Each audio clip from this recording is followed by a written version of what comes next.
Just today, actually, I was at work downtown, and a girl came in and said, I never saw the Vagina Monologues before, but you were in it, right? I saw it this year. And I said, yeah, I was. And she said, oh my gosh, changed the way I looked at my life. And I was looking at things, and I want to get involved in OWI, and I want to get involved in the show next year. And all of a sudden, here's somebody that's going to work for women's rights and equality and, gender equality in the full spectrum, who would have never thought of it before. And, how could somebody not love to be a part of that? Well, Eve Ensler traveled around the country interviewing women about their vaginas because she thought there was a real silence about women's parts, like those parts, and she wanted to give women a chance to talk about them. There wasn't a dialogue about women's sexuality, that women aren't talking about anything about themselves, whereas men will feel a little more comfortable talking about sex with their friends, whereas women didn't as much. And she noticed this trend with her friends, or she'd bring up personal things about her and people would get uncomfortable, and she was wondering why. And once she started talking to her friends more one-on-one, she realized that women do want to talk about, their histories with their sexuality or with their bodies in general. She put on a show where it was just her reading all the different monologues in '96. Ensler incorporated monologues about violence against women, so about genital mutilation, honor killings, things like that. And then the whole V-Day thing came around in '98, where other people, she would put on shows with, celebrities would do it, different monologues, and then it finally opened up to, if you want to do it, at your college, you can. V-Day is an organization, it's a national organization that works with awareness about domestic violence and rape and women's issues in general. Anyone in any kind of college, high school organization can become members of V-Day. VDay.org has this thing where you can sign up to be a college campus organizer. And basically it says, if you will put this on during the month of February, so that the V-Day coincides with the Valentine's Day, and it can be a nationwide event. College campuses and community groups all put on the Vagina Monologues, and then the proceeds they raise go to shelters or other groups that are committed to stopping violence against women.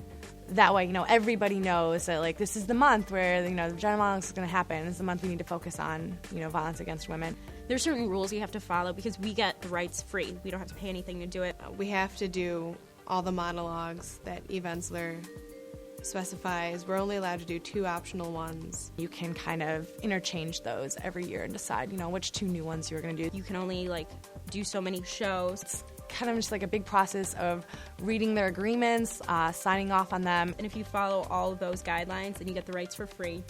And then all I really had to do after that was reserve the ballroom and start picking a cast and practicing with them.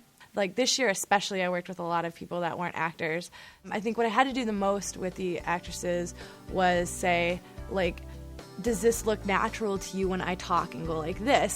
Sometimes you have to show people what they're doing, because then they'll be like, oh my gosh, was I really doing that?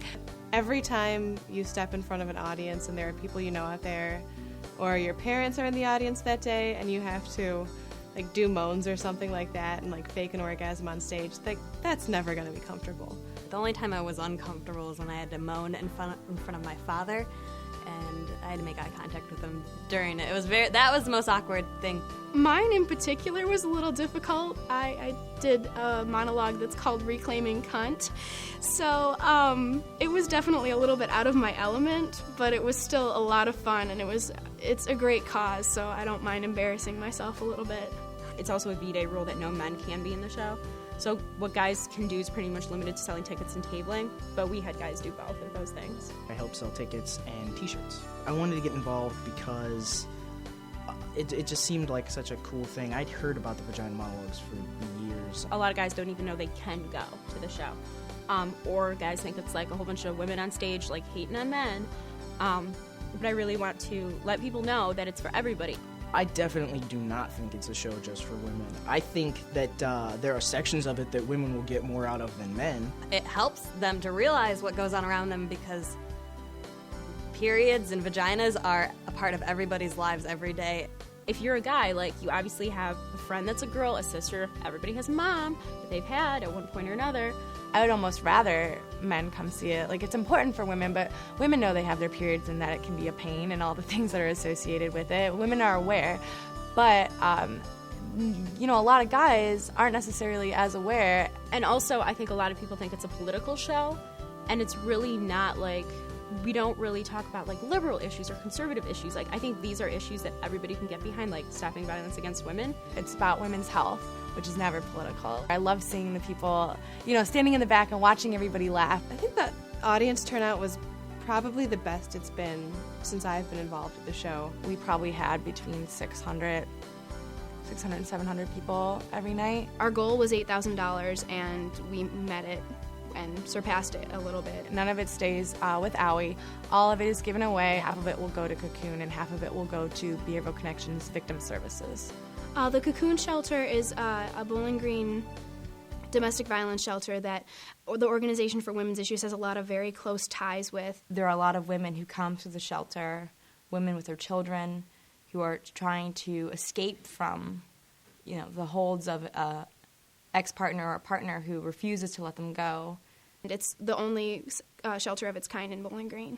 It's hard to see women deal with that, especially around here where it's not something people don't talk about. Awareness needs to be everywhere. BG has one of the biggest rape rates in the United States, and it's really important that we get the awareness out there so that women know that they do have resources. It is really good to know that you are doing something to raise a lot of money for local charities. Being a part of something so unique it gets me excited every year. I met some really amazing girls and some amazing people.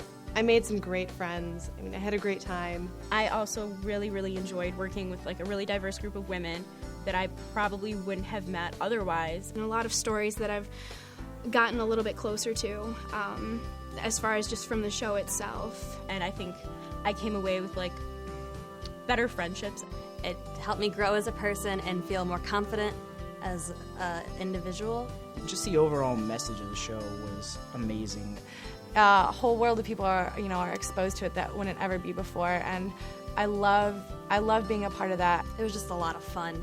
I think anyone can see it and take something away from it. I feel like I was able to maybe spread some awareness. Once again, everybody should go. And that's it.